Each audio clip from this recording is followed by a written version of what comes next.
Pangaea या महाद्वीप के रूप में, स्थल भाग के रूप में मौजूद रहे होंगे।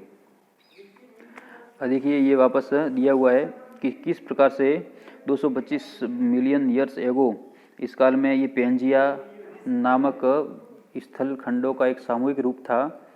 उसके बाद में ये उसमें विखंडन शुरू हो गया, लॉरेशिया और गोंडवाना दो महाखंड बन गए और जो बीच वाला भाग है वो टेथिस सागर के नाम से जाना जाने लगा।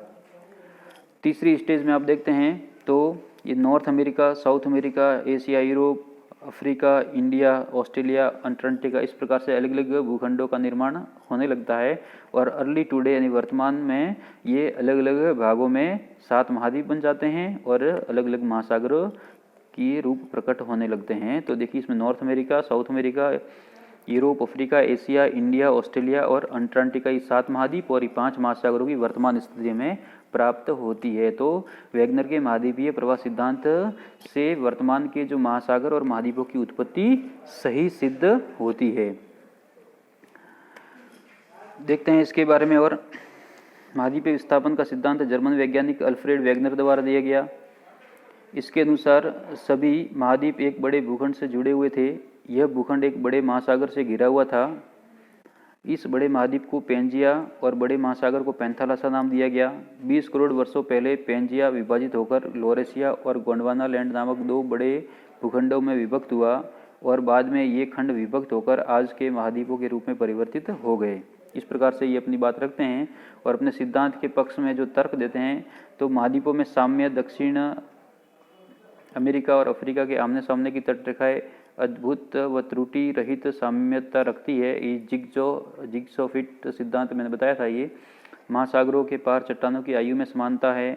200 करोड़ वर्ष प्राचीन शैल समूह की एक पट्टी ब्राजील तट और पश्चिमी अफ्रीका के तट पर मिलती है जो आपस में मेल खाती है।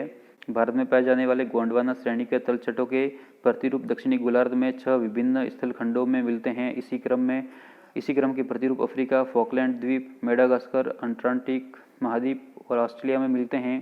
गाना तट पर सोने के बड़े निक्षेप तथा ब्राजील में भी सोना युक्त सिराओं का पाया जाना आश्चर्यजनक तथ्य है और समानता को सिद्ध करता है।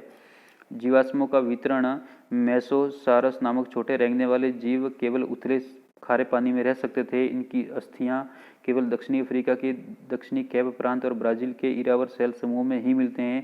ये दोनों स्थान आज एक दूसरे से 48 किलोमीटर दूर है, लेकिन कभी अतीत काल में ये एक रहे होंगे। अब देखिए इस प्रकार से पेंजिया और पैंथालासा कार्बोनिफेरस काल में वैगनर बताते हैं।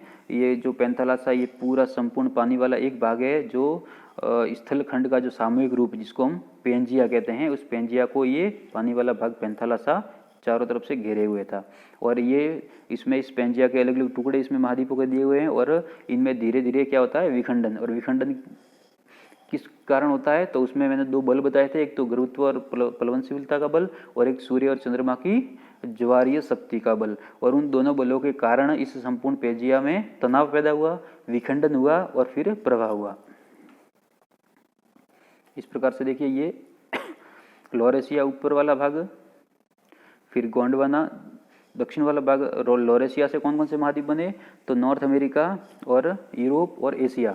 इसी प्रकार गोंडवाना लैंड से जो महाद्वीप बने वो गोंडवाना लैंड के विखंडन से south America, Africa, India, Antarctica और ऑस्ट्रेलिया ये प्रमुख धरातली भूखंडों का निर्माण हुआ।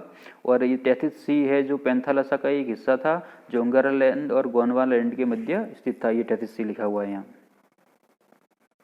इस प्रकार से आपको ये समझ में आ गया होगा कि वास्तव में जर्मन विद्वान अल्फ्रेड वैगनर ने अपने महाद्वीपीय प्रवाह सिद्धांत के माध्यम से किस प्रकार से वर्तमान के महाद्वीप और महासागरों के वितरण और उत्पत्ति को वैज्ञानिक ढंग से सिद्ध करने का प्रयास किया और अपने सिद्धांत की वैज्ञानिकता को सिद्ध करने के लिए आवश्यक प्रमाण भी दिए जो हमें सही मायने में सही प्रतीत होते हैं।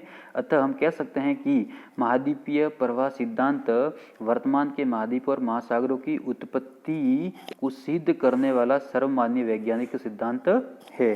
अगले वीडियो में हम महाद्वीपों और महासागरों की उत्पत्ति से संबंधित एक और सिद्धांत प्लेट विवर्तन के सिद्धांत की भी हम चर्चा करेंगे।